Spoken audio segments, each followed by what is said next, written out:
On the shadowed highways of Maine, truckers whisper about lights that don't belong to headlights, lights that appear where no road should be, where no man should walk. Tonight, Mile Marker 31 brings you a chilling story from the Northern Pines, one that blends the long haul reality of a trucker's life with a mystery that has haunted these woods for generations. Before we begin, remember every story here takes long hours of working. If you enjoy what you hear, if you want this channel to keep growing and delivering more of these immersive tales from America's roads, we ask you to follow Mile Marker 31. Your support helps us keep the engine running, helps us bring more stories from the highways, and helps build a community for all who live and breathe the long haul. So make sure to subscribe and stay with us until the end, because in this story, the ending may leave you questioning the very road beneath your wheels.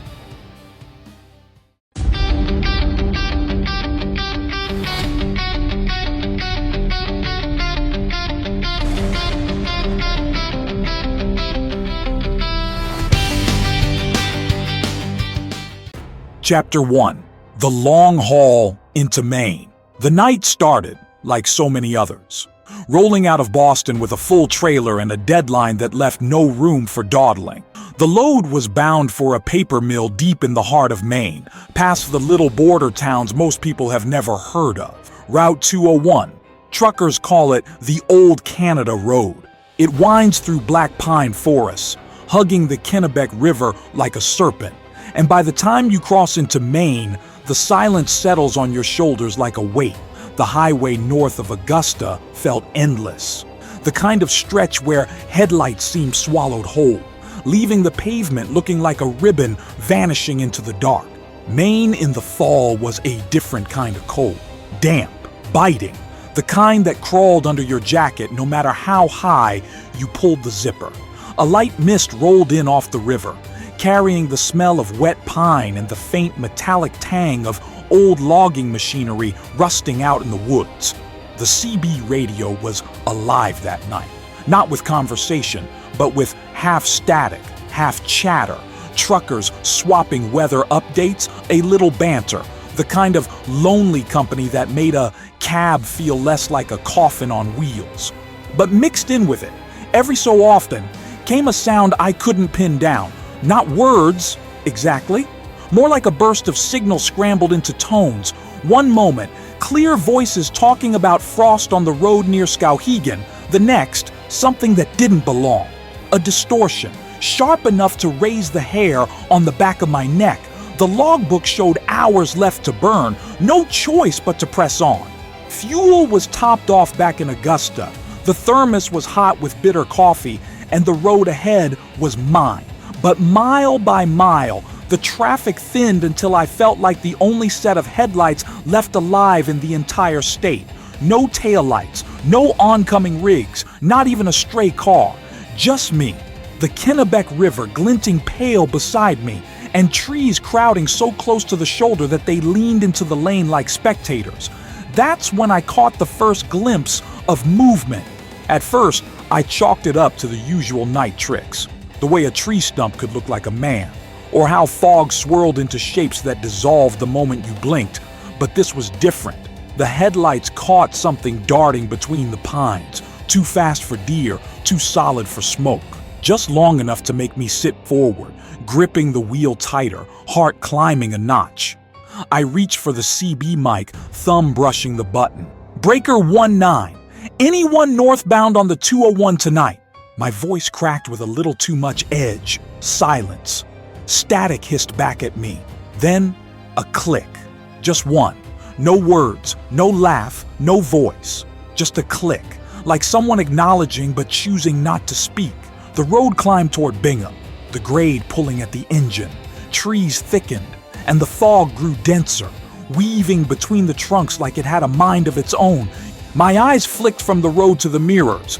Nothing behind me, nothing ahead, just the endless black tunnel of Route 201. Yet I couldn't shake the feeling that I wasn't alone out there. And Maine has a way of reminding truckers that out here, you never really are. Chapter 2. The Jackman stopped. By the time the lights of Jackman appeared, my body ached from the wheel. Jackman isn't much on the map. Just a scatter of buildings near the Canadian border where truckers stop to rest, fuel, or grab a hot meal before pushing on toward Moosehead Lake or the remote logging roads. Out here, civilization doesn't sprawl, it clings. One diner, one truck stop, a couple of motels with peeling paint and signs that buzzed like angry hornets when the neon flickered in the cold. I eased my rig off Route 201 and into the lot of a weathered truck stop that had clearly seen better days. The gravel crunched under my tires, headlights sweeping across a row of parked semis. Most of them were dark, drivers already asleep in their bunks. Diesel fumes hung low, mixing with the scent of fried food wafting from inside the building. As I cut the engine, the quiet pressed in. There's a particular kind of silence in Maine at night, the kind that feels alive. Not empty, but watchful. Even with the hiss of air brakes and the hum of the refrigeration units, I could feel the woods pressing closer, thick pine shadows crowding against the edge of the floodlights. Inside, the diner was warm, but dim, its windows fogged from the heat of the kitchen. A jukebox in the corner cycled quietly through old country tunes, though nobody seemed to be listening. A few truckers hunched in booths, nursing mugs of coffee that looked like they'd been sitting for hours. Nobody laughed, nobody joked. I slid into a booth near the window, ordered black coffee, and pulled out my logbook. That's when I noticed how the locals, guys in plaid jackets, a pair of hunters at the counter, kept glancing toward the window like they expected something to be staring back. One old-timer with a gray beard caught my eye. His face was lined like a map of every mile he'd ever driven, eyes sharp despite his age. He leaned across his plate of half-eaten eggs and muttered in my direction, voice gravelly. "Don't keep north on the 201 after midnight. Not tonight." I frowned. "Why's that?" He didn't answer right away, just tapped the edge of his mug, staring down at the dark liquid. Then he said, "Lights. Out past Moose River. Ain't no headlights. Ain't no planes. Been around longer than any of us. Folks that follow them don't come back." The waitress set my coffee down and gave him a hard look. "Leave the man alone, Charlie," she said. "He don't need stories." But even as she spoke, her hand shook just enough to rattle the spoon against the saucer. Charlie smirked, but it wasn't the kind of smile that carried humor. It was the kind that came from knowing something and hating that you knew it. "You think I'm telling tales," he said, his voice rising a notch. "Ask about the driver from last month. Parked just past Jackman, waiting out a storm. Never checked in at the mill. They found his rig 2 weeks later. Engine still running, door wide open. No driver." The waitress clattered the coffee pot down harder than she meant to, then quickly walked off toward the counter. The hunters stopped whispering and pretended to focus on their food. The whole place tightened, like everyone had decided at once that silence was safer. I sipped my coffee, bitter and hot, and tried to shake it off. Truckers trade ghost stories everywhere. From Arizona desert haunts to lonely Montana passes, it's part of the culture. But the way they avoided my eyes, the way the waitress wouldn't come back to my booth, the way Charlie leaned closer and whispered, "Keep your wheels turning, Tuna. Son, don't stop for the lights." That made it different. Outside, the night air bit into my lungs as I walked back to the rig. Frost had already started to form on the edges of the windshield, glittering under the truck stop lights. For a second, I thought I saw something glowing in the tree line beyond the lot. Not headlights, not a reflection, just a bluish shimmer that disappeared when I blinked. I climbed back into the cab, started the engine, and felt the rumble steady my nerves. The diner lights glowed warm in the mirror as I pulled onto the blacktop again, leaving Jackman behind. The clock on the dash ticked past midnight, and the woods ahead felt hungrier than ever. Chapter 3. The Silent Woods. The road out of Jackman tightened, curling north into darker country. Once you leave that little cluster of light behind, it's like driving into another world. The pines crowd closer, heavy branches bowing low as if they're leaning in to listen. Fog drifts across the asphalt in thick, rolling sheets, breaking apart under the beam of my headlights only to gather again in the mirrors. By now, I'd normally be talking on the CB. Most nights, there's chatter to keep a driver awake. Weather warnings, jokes, even some music bleeding through from someone's cab. But that night, the CB was dead. No voices, no static, just silence. The kind of silence that feels staged, like something had reached out and turned the world's volume knob all the way down. My truck's engine hummed steady, but even that sound seemed muffled, like the woods were swallowing it whole. Every crunch of gravel under the tires, every hiss of air brakes on the downhill stretches echoed too sharp against the quiet. The further I drove, the heavier that silence grew until it pressed against the cab glass like a weight. The Kennebec River snaked along the roadside, its black surface reflecting only the faintest smear of moonlight. Normally, a driver would catch glimpses of deer or the flash of a raccoon's eyes, but the woods were empty, not a single sign of life. No animals, no birds, no movement, just the thick, looming pines and the ribbon of road unraveling into nowhere. That's when I saw it again. Movement, quick, deliberate. Slipping between the trees on the left side of the road, my lights caught the shape for just a second. Tall, too tall to be a deer, with limbs too long for a man. The figure froze just outside the tree line. Then it was gone, swallowed by the dark. I gripped the wheel tighter. My pulse climbed. The CB crackled once, sharp enough to make me jump. I snatched the mic, thumbed the switch. Breaker 19, anyone running north on the 201 tonight. You catching this weather? Only static, but buried in that static. Just for a breath of a second, I swore I heard something else. Not words, not human. A sound that carried rhythm, like syllables wrapped in distortion. My mind clawed for meaning, but found nothing. Then the static died, leaving me with the hollow silence again. The fog thickened. Visibility dropped until the world was nothing but the short reach of my headlights. Shadows shifted in the mist, bending into forms that seemed too solid to be tricks, shapes that lingered a heartbeat too long before dissolving. My chest tightened as I realized, out here, with this silence pressing in, there was no way to tell what was real and what wasn't. I slowed the rig, eyes scanning the shoulders, the ditches, the tree line. The clock on the dash ticked closer to 1 a.m. I was deep into country where fuel stops vanished, where cell signals didn't bother reaching. Just me, the road, and whatever was watching from the trees. And I knew something was watching, because every time I exhaled, it felt like the woods exhaled back. I pressed harder on the accelerator, the rig straining as I pulled north. Somewhere up ahead lay Moose River, the stretch where Charlie and Jackman had warned me not to stop. But mile by mile, I could feel the warning taking root, burrowing deeper until every instinct screamed at me to turn back. Still, the road pulled me forward, and behind the silence, I thought I heard the faintest echo, footsteps matching the rhythm of my wheels running just out of sight in the woods. Chapter 4. The lights appear. Moose River came slow, a curve of blacktop where the pines thinned just enough to let the fog spread like smoke across the ground. The dashboard clock crept past 1:30 in the morning.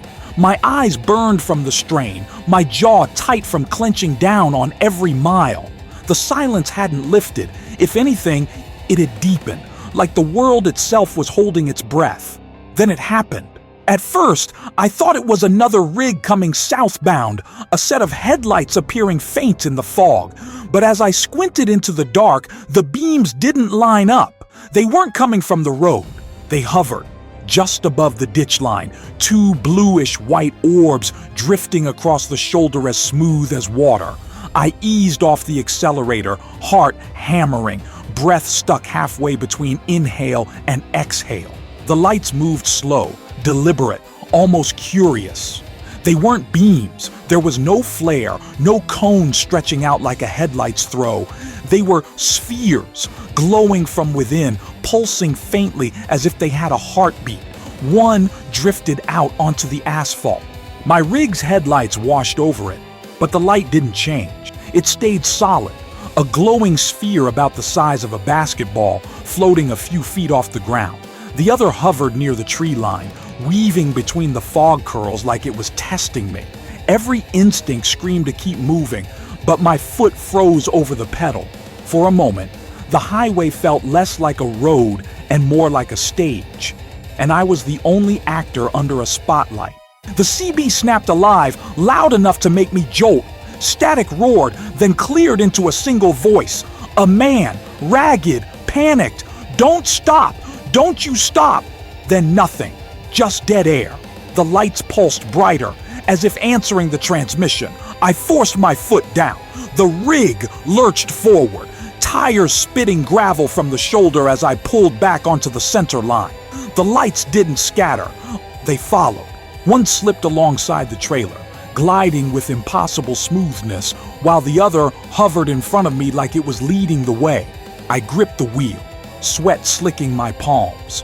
The fog thickened into walls, and the world shrank to those lights and the ribbon of road barely visible between them. Every hair on my arms rose. This wasn't mechanical. It wasn't natural. And then I saw the proof. The orb ahead dipped low, brushing the asphalt. For an instant, its glow left a mark. When my headlights reached the spot, I saw tire tracks burned into the pavement, black, fresh, impossibly twisted, as though some heavy rig had swerved across both lanes and then vanished into thin air. No skid, no trail, just two lines gouged into the road that ended abruptly at the shoulder. I leaned forward, straining to see beyond. Nothing waited there. No wreck, no headlights, no taillights. Just empty ditch and trees standing silent, their trunks fading into the fog.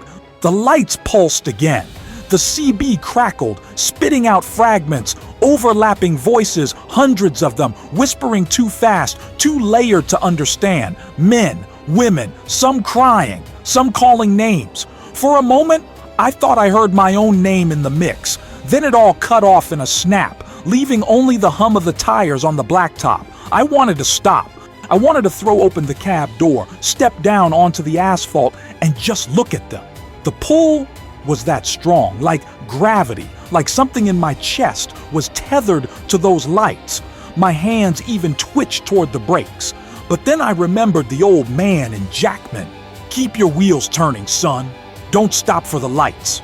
I pressed the accelerator harder, forcing the rig's engine to climb. The roar filled the cab, and for the first time that night, it drowned out the silence. The orb in front of me lifted, rising higher, then slid off into the tree line. The one beside the trailer flickered like a dying bulb and then vanished. The fog began to thin. The road opened slightly. My mirrors showed nothing but blackness stretching behind. For the next few miles, I drove with white knuckles, my eyes wide, every nerve screaming. The highway felt empty again, but not in the way it had before. Now it felt like something was pacing me, just out of sight, waiting. And deep down, I knew this was only the beginning, because the lights weren't headlights, they weren't reflections, they were hunting. Chapter 5. The broken down rig. The fog lingered, clinging low across the road as I pushed north, each mile marker sliding past like a clock counting down. My knuckles ached from gripping the wheel too tight, my eyes raw from refusing to blink too long. I told myself I'd seen tricks before, mirages in the desert, swamp lights in the south, even phantom headlights out in the Dakotas. But nothing I'd ever witnessed matched the weight of those orbs, or the way the silence of Route 201 wrapped around them like a shroud. By the time I crossed a bend near the edge of Moose River, I noticed it. Tail lights up ahead. Relief washed through me, sharp as a shot of whiskey. Another rig, idling at the shoulder, hazard lights flashing a dull amber rhythm through the fog. The sight of another trucker meant company, meant safety, meant I wasn't alone out here with the woods and the silence. I slowed, easing onto the shoulder behind the rig. My beams cut across its trailer, a standard dry van, faded white with streaks of grime. The tractor still rumbled, engine running low and steady. Steam puffed faint from its stacks in the cold, but the driver's door hung wide open, swaying in the damp breeze. Something about that image froze me, the door yawning like a mouth left open mid-sentence. The cab light glowing weak against the dark, but no figure inside. I flicked my CB. Breaker 19. Driver in the northbound rig pulled off near Moose River. Copy. Static. I thumbed it again.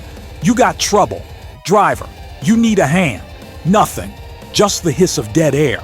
I climbed down from my cab, boots crunching gravel, breath steaming in the cold.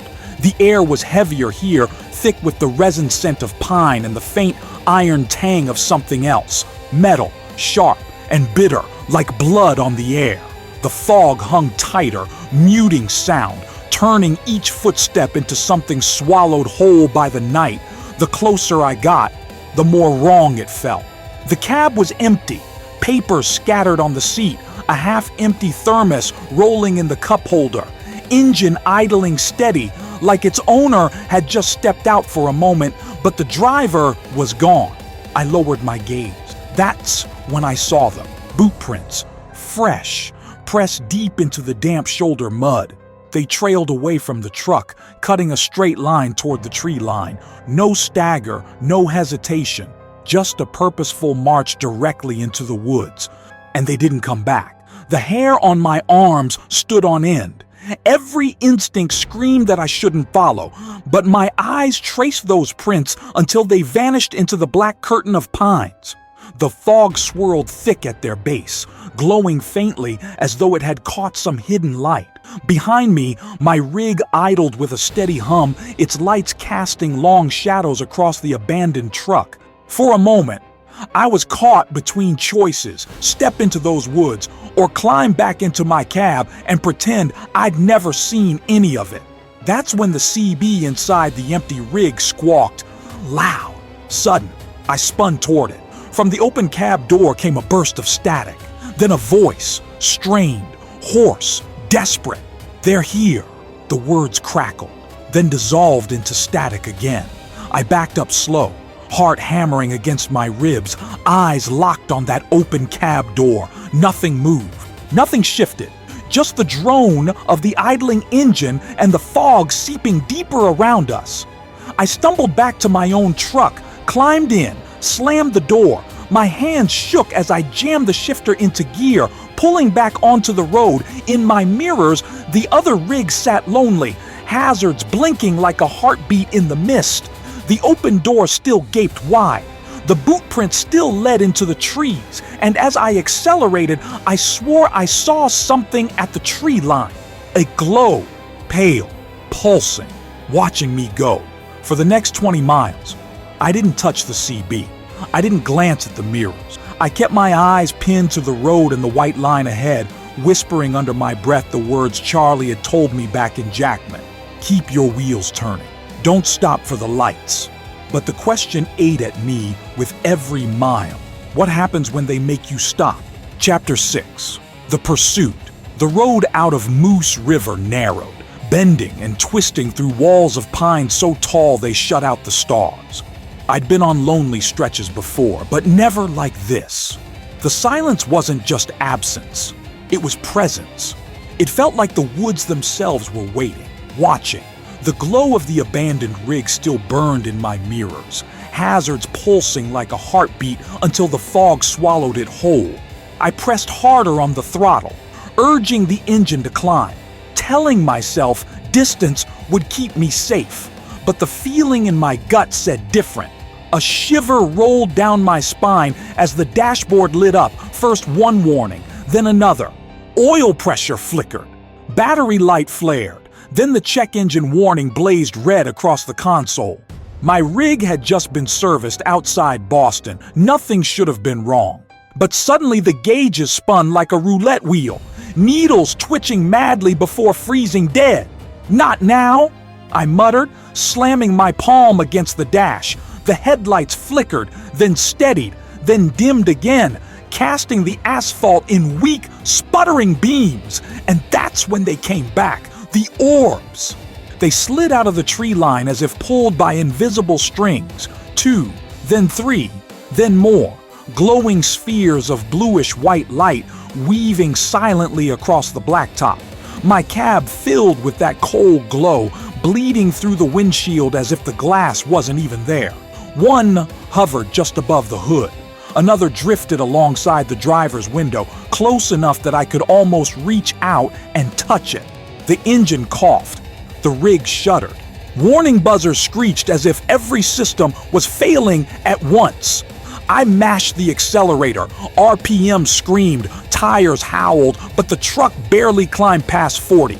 It was like something heavy clamped down on the trailer, dragging me back. The CB snapped alive again, spitting static that crawled over my skin. Then came voices, layered, overlapping, whispering, pleading. A woman's voice begged for help. A man cried out in pain. Then, clear as glass, a voice spoke my name. Not my handle, not driver, my real name. I froze. Breath caught sharp. Only one person alive should know that name out here. Yet the voice came again, soft, coaxing, almost tender. Pull over. The lights pulsed brighter. My mirrors filled with them, half a dozen now, circling like predators, hemming me in. They didn't flash like headlights or sway like lanterns. They moved with intent, with rhythm, like they were working together, herding me off the road.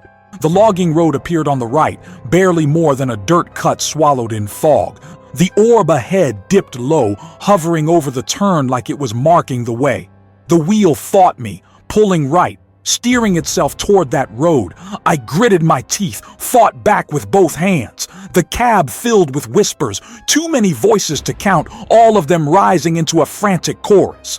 The lights surged, swirling around the truck until the cab glowed like an aquarium. My reflection stared back from the windshield, pale, sweat-soaked, eyes wide. I slammed my fist against the dash. No, not tonight. The rig bucked like a live animal, tires squealing as I forced it back onto the center line. The orb at the hood flickered, then shot upward, streaking into the treetops before vanishing. The others wavered, flickered, dimmed, then regrouped, falling back behind me, hovering in my mirrors like hunters biding their time. The engine roared again, as if whatever weight had been holding me eased for just a breath. The gauges leveled, headlights steadied, but the dread didn't leave. I knew this wasn't over. Up ahead, the fog thickened again, swallowing the road. The lights didn't retreat. They followed, patient, silent, waiting for me to falter, to slow, to stop. And I knew with a certainty that shook me. I couldn't run from them forever. At some point, the road would end. And when it did, the lights would be waiting. Chapter 7. The Stranger. In the diner. Dawn in Maine doesn't break, it creeps. The black sky lightens to a bruised gray. Fog still clutching the ground like it doesn't want to let go. By the time I rolled into the Forks, my nerves were shredded raw. Every bump in the road felt like a jolt. Every shadow in the mirrors made my chest seize. The Forks is barely more than a crossroads where rafters gather in the summer to take on the Kennebec River. In the off-season, it's quiet, too quiet. A single gas station, a bait and tackle shop with boarded windows, and a squat diner with a flickering neon sign that spelled out Mabel's, though the M was burned out. I pulled into the gravel lot, engine hissing, brakes sighing with relief. The place looked alive. 3 pickup trucks parked out front, a couple of muddy ATVs on trailers. I sat for a long moment in the cab, staring at the diner's windows fogged from warmth inside. My hands trembled on the wheel. I hadn't realized just how badly until I tried to kill the engine and missed the key slot twice. Inside, the diner smelled of bacon grease, black coffee, an old pine cleaner. A bell above the door gave a tired jingle as I stepped in. Booths lined the windows.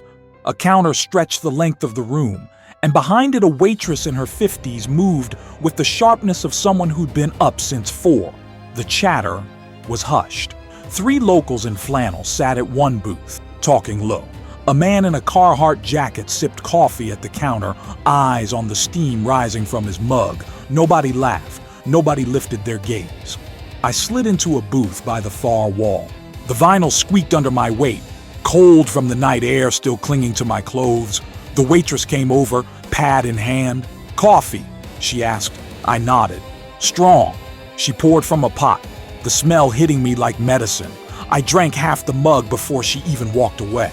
The warmth spread through me, but it didn't ease the unease gnawing my gut.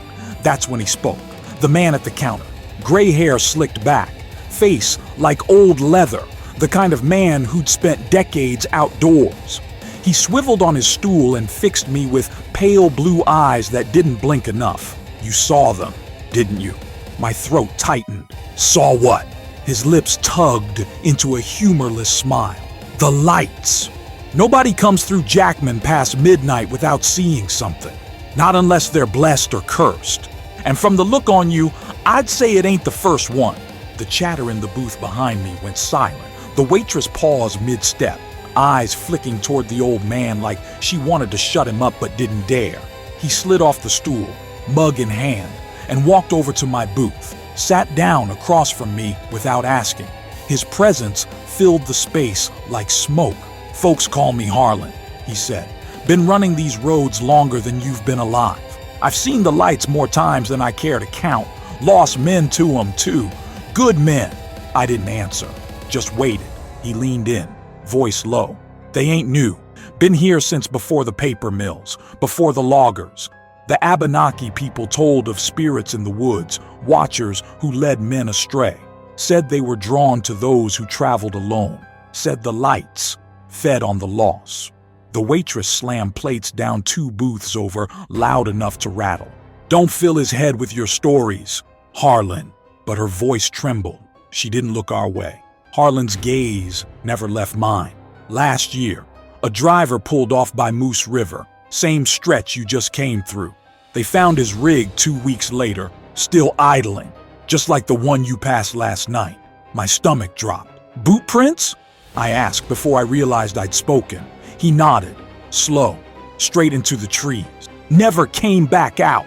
The diner seemed to shrink around me. The low murmur of voices blurred, the clatter of dishes dimmed. It was just me and Harlan, his eyes drilling through me like he already knew what I'd seen, what I'd heard. "You can outrun them for a night," he said, "but once they've marked you, they'll follow. Doesn't matter where you go. South, west, doesn't matter. They'll wait. They'll find you." I forced a laugh, brittle as glass. "So what? These lights, they're ghosts, aliens." He shook his head. "Worse, they're hunters, and you're already in their sights." The words sat heavy between us, like iron. I wanted to tell him he was wrong, that this was just exhaustion, just tricks of fog and fear. But deep down, I knew he wasn't lying. The coffee turned bitter in my mouth.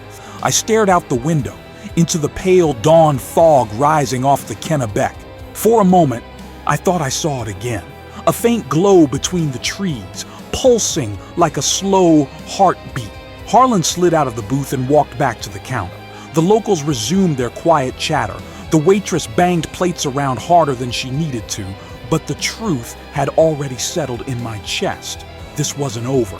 The lights weren't finished with me. Chapter 8. The Return to the Woods. Finale. The fork should have been the end of the road. I could have turned south, pushed for the coast, and left Route 201 behind forever. Any sane driver would have. But sanity didn't matter anymore. The lights weren't done with me. And deep down, I knew I wasn't done with them either. I spent the day in the diner booth, coffee growing cold, notebook open, scribbling thoughts I couldn't make sense of. The waitress kept her distance. Harlan never looked my way again, as if saying the words out loud had drained something from him. But their silence spoke louder than anything. They knew. They'd always known. By sundown, I had made up my mind. If I kept running, the lights would follow. If I kept driving south, they'd find me on I-95, on the Mass Pike, even parked in my own driveway. The only chance was to face them head on. I bought fresh batteries from the gas station, pulled a handheld recorder from my duffel, old habit from years on the road, recording notes, thoughts, sometimes just the rhythm of the wheels to stay awake. That night, it would serve another purpose. Proof. If I didn't make it back, at least the tape would tell the story. I rolled out after midnight, trailer light, fuel topped off, nerves wired. The cab smelled of diesel, sweat, and stale coffee. The recorder clicked on, red light glowing faint in the dash. My own voice sounded strange in the cab's stillness. Northbound, 201, 1 a.m. If anyone finds this, I'm going back.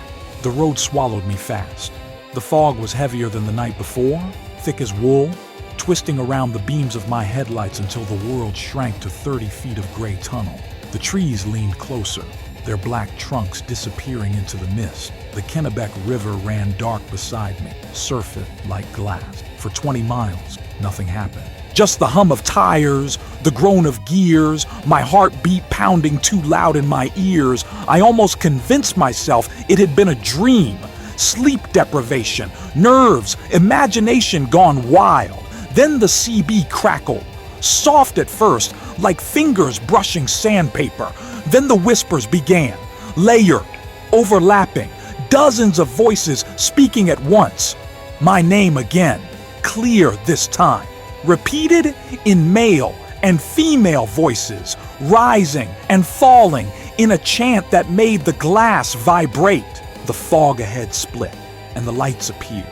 Not two, not three, a dozen, maybe more. They poured out of the tree line, glowing spheres hovering above the asphalt, weaving together into patterns that made my head spin. They pulsed in unison, like a heartbeat too big for the earth. I slowed, couldn't help it. The pull was stronger this time, dragging at the wheel, tugging at my chest, whispering into my bones.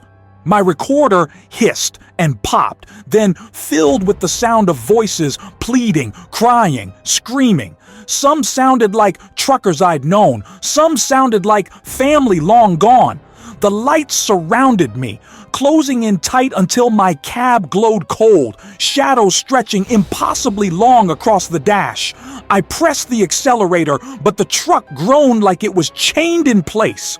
The headlights flickered, gauges spun wild, the engine coughed, then darkness. The rig died mid-stride, total silence. Headlights off, engine dead. Even the CB fell mute. The only light came from them, dozens of orbs circling, pulsing, closing in. My breath fogged the glass. My hands shook as I fumbled with the recorder. They're here. They've shut everything down. My voice cracked. If anyone finds this, the driver's side window filled with glow. I turned and froze. For the first time, I saw inside one of them. It wasn't just light.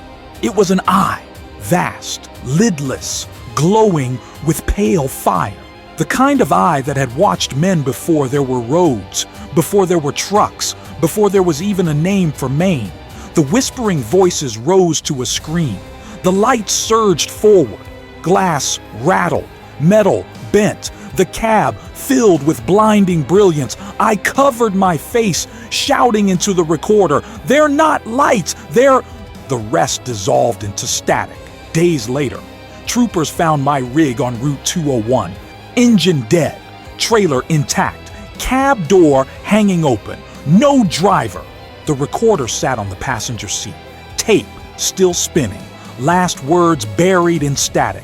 And if you sit in the cab long enough, if you're quiet, some say you can hear the tape hiss back to life, a whisper in the static, a single sentence. They're not lights, they're eyes.